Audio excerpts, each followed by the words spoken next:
Good morning guys! Tinitingnan ko kayo. Masama yung aking lalamunan. Kumusta ang mga araw ninyo? And feeling ko ubuhin ako guys. So, ayun, tingnan nyo naman. Alam nyo naman na medyo nag-iedad na tayo. So, yung aging na mga effect sa ating mga mata. So, kailangan yan. And I think kailangan ko na talaga mag-glasses na talaga ako. Kasi parang talagang minsan hindi ako comfortable sa mga mata ko guys. Mas okay yung may glass ako.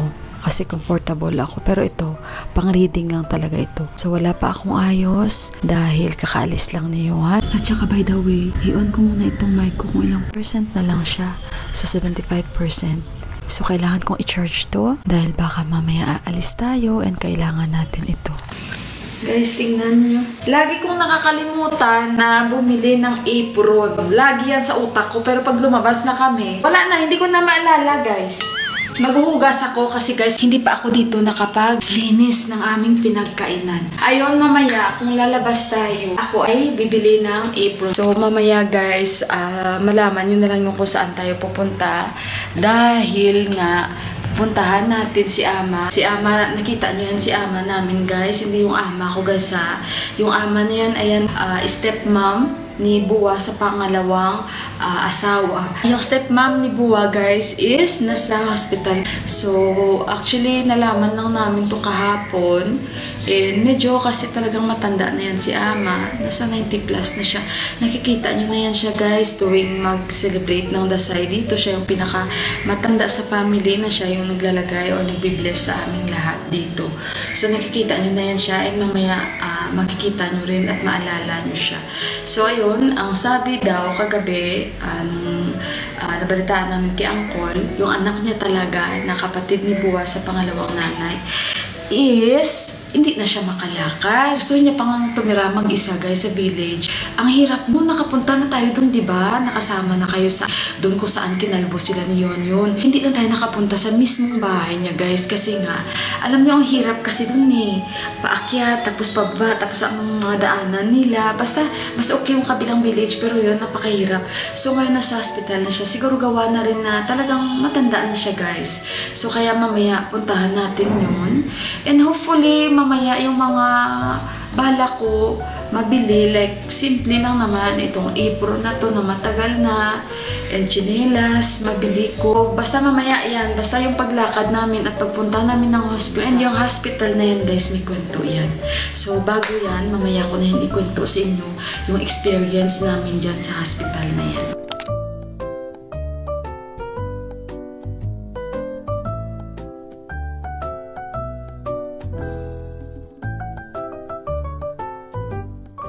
Ano ang nasa bunganga ko? Bunganga ko, luya.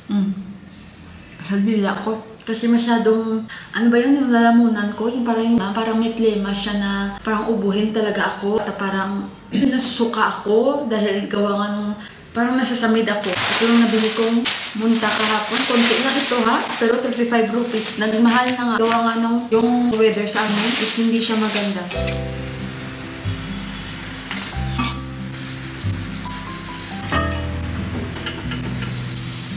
Okay na, so hanggang gabi na ito, hanggang dinner time na ito.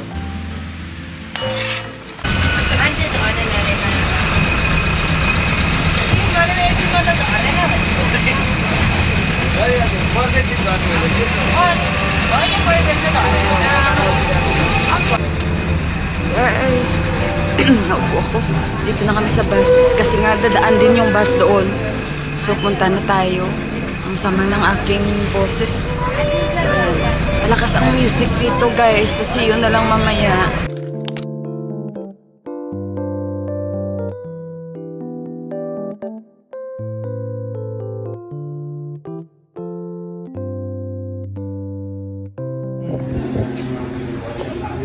Hindi na na maalala si Tita. Cái nó ra ủa? Thôi thì nó. Cái cặp này được nhà mới dài. Mới dài mới chưa mà gì.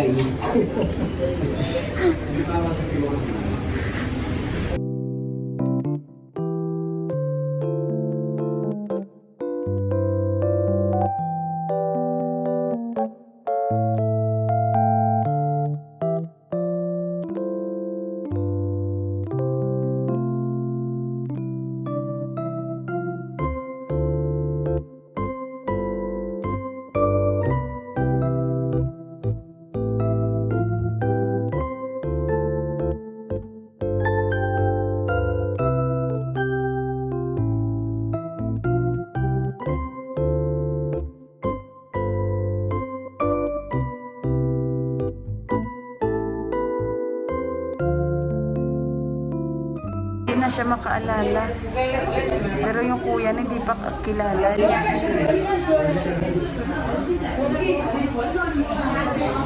Yung kwarto nila guys, ward. Bali, 1, 2, 3, 4 ang bed. So ito si ama bukas lalabas na daw yan.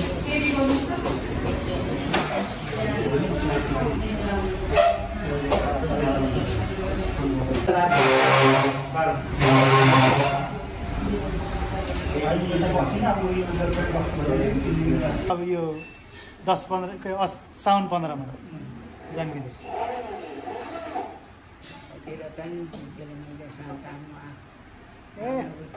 जताततै छ माइले चाहिँ पछि आएर लग्यो भने चाहिँ पर्खाले सुनमा जाँदाखेरि सजाय जाने यही हो मूल बाटो हामी पढ्ने बाटो भनेकै धेरै थियो।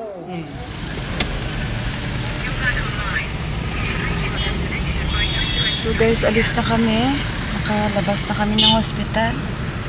Grabe ng gutom talaga ako guys. Ang pangit ng boses ko. So yun guys, nakakatuwa naman si ama. 92 years old na siya. Malakas pa rin. Daming tao sa hospital na yun. Pero sa loob ng ward, 5 sila. Tingnan yung boses ko. Pero gutom na talaga ako guys. Pero ngayon pupunta kami ni Dipa kasi bibili ako ng apron. Tingnan natin. Tapos doon na lang kami kakain ng sasam. Talagang sigmura. What's your problem? Asthma and... Diba? Asthma only and the bones. O tsaka yung sa buto-buto niya ang problema. Yung nakakatwa doon, pinapatanggal sa kanya yung hikaw niya na malalaki. Pot. Pero ayaw niyang tanggalin kasi nga syempre parang part yung ng kanyang paniniwala ba. So kaya natatawa sila sa kanya. Pero sa mga sugar, blood pressure, wala siyang problema guys. Sana all talaga. 92 years old na siya. So ngayon, tatayo. Ay, saan ito? Itong napindot ko sa batbatili. What I press here at there? What I press, ayun. Hayaan na lang natin. At ayun, dito kami sa taxi. Malapit lang naman ang hospital na sa bahay namin. Papunta sa bahay namin. At kung saan kami ngayon pupunta ni Deepak, malapit din sa amin. Pero yung kwento ng hospital na yun, nung si Yuhan, how old Yuhan that time? 3 years old niya? Yeah, 3 years old pa lang si Yuhan that time. Nagsusuka si Yuhan, walang tigil. Nag-emergency kami. Tapos, iba naman yung area ng emergency. And that time, nagalit ako sa nurse dahil pabalik-balik yung turok niya sa kayuhan ba. Ano ata yun? Kukuhanan si Yuhan ng blood. So, binalik-balik niya yung injection. Kaya napagalitan ko yung nurse doon. Ataasan ko ng boses kasi si Yuhan di siya na umiiyak na malakas. Luha lang makikita nyo kayuhan ba. So, ayun guys, kita-kits na lang tayo doon ulit. Sana makavideo ako kung saan ako nakabili ng apron. A few moments later. Okay guys, nasa sasakyan na kami. Pero tingnan yung nabili namin cornflakes ni Yuhan, may butas. Para yung daga ata ito. Kaya nag-ask kami sa taxi driver kung pwede siyang mag-U-turn. Babalik kami kasi kakaalis lang naman namin. At nandito pa kami, buti na lang. Nagka-guts ako na magsabi sa kanya. Otherwise yung asawa ko ayaw niya mag-ask sa kanya. Kaya akong kumausap. Sabi ko bumalik ka muna. At palitan lang namin ito. 1,000 pa ito mahigit. O yan yung presyo oh. Oh my god. Buti na lang nakita ko talaga. Oh. Ito guys yung mga pinamili namin. At dito lang kami, malapit lang naman to. Hindi ako nakapag-video doon dahil bawal. Kaya ayun.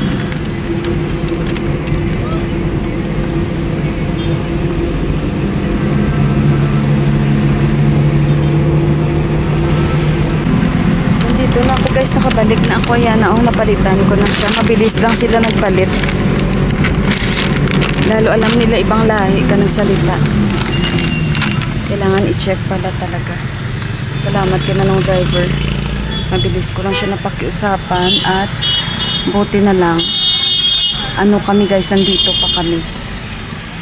So, ayan, baka natunaw ng ice cream natin. Bumili ako kasi si Yuhan. Kasi mainit, baka natunaw. Wala, yan ang binili ko guys. Para yan kayuhan lahat. At bumili ako ng pang-personal. So, see you sa bahay. Kasi dito na kami sa bahay. Itong problema ko dito, kahit saan may mga higad. Nagala-gala. So, dito na kami sa bahay. Ito lang yung pinamili ko. Para kayuhan. At yung apron. Ang cute-cute nito guys. Tama lang to sa akin. Ayan, ang cute-cute talaga. Teka lang. Guys, hindi na naman ako naka-mic. Late na naman yung mic ko. Pagpasensyahan nyo. Dumaan lang kami doon dahil yung, kita nyo, naka-on pala tong mic ko. Ayan, yung boses ko hindi maganda. At masaya ako dahil nakabili tayo ng apron dahil lagi basa yung aking damit. Hindi na ako bumili ng isang klaseng apron doon na hindi man yung plastic na apron guys. So, itong binili ko kasi minsan gusto ko lang ganyanin din siya. Ayan, di maganda yung boses ko talaga guys. O yan. Diba? Ganito.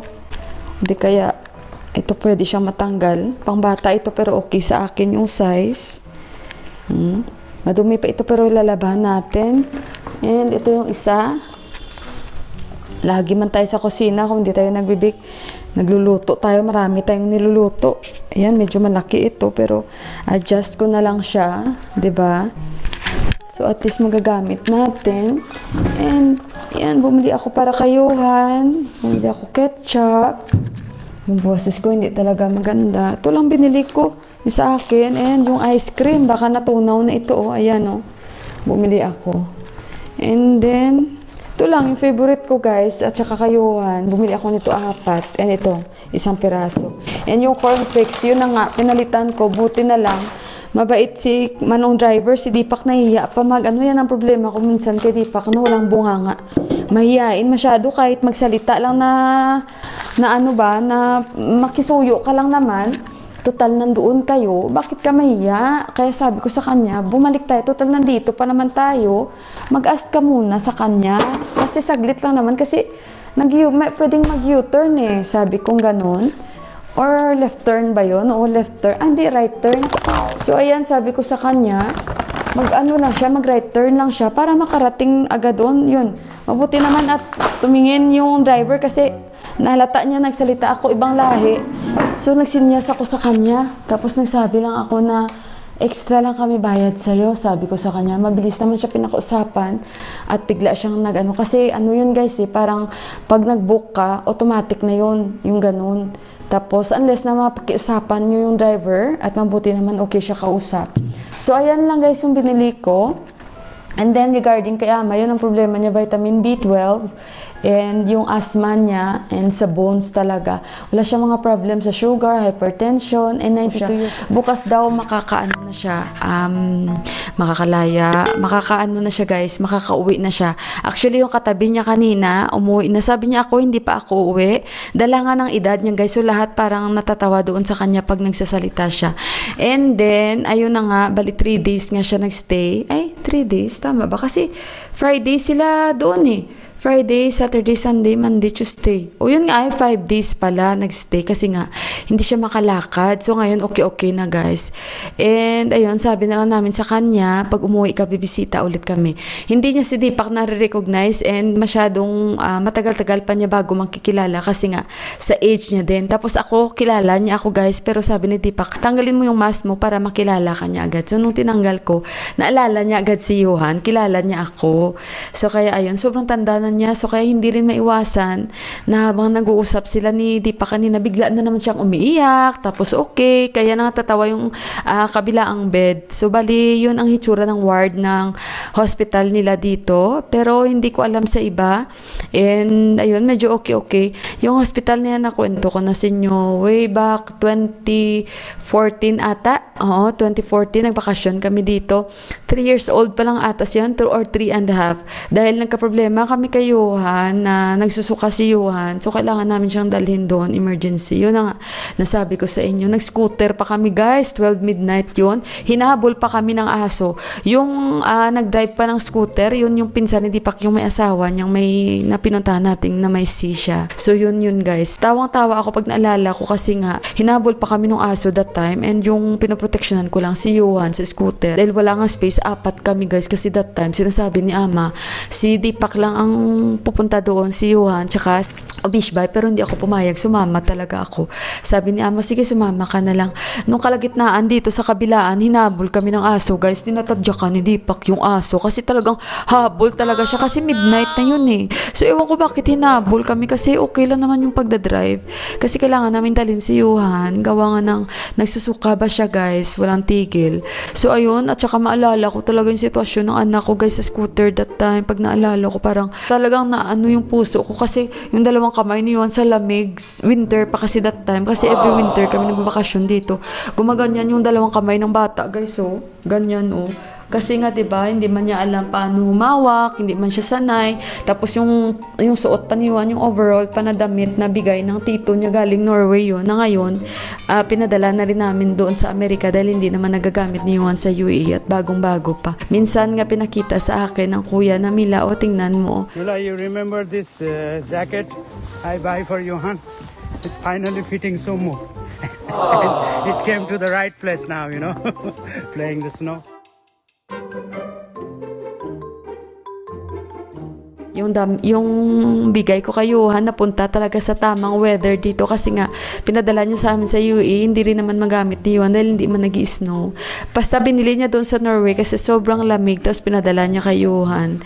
So ayun, at saka baka talaga may purpose yun na para talaga yun sa anak niyang babae. So ayun guys, at ayan yung vlog ko for today. Grabe ang haba ng explanation ko sa inyo, and thank you sa pagsama niyo today sa akin. And ayun, pagpasensyahan niyo yung boses ko. And ayun, magpasalamat ako ulit sa inyo sa oras na binigay nyo para mapanood yung vlog natin. Thank you so much. God bless you all. And I love you guys. Maraming salamat po. So ayun guys. At ilipitin ko na lang ito. At ayun, see you again on our next vlog. Bye!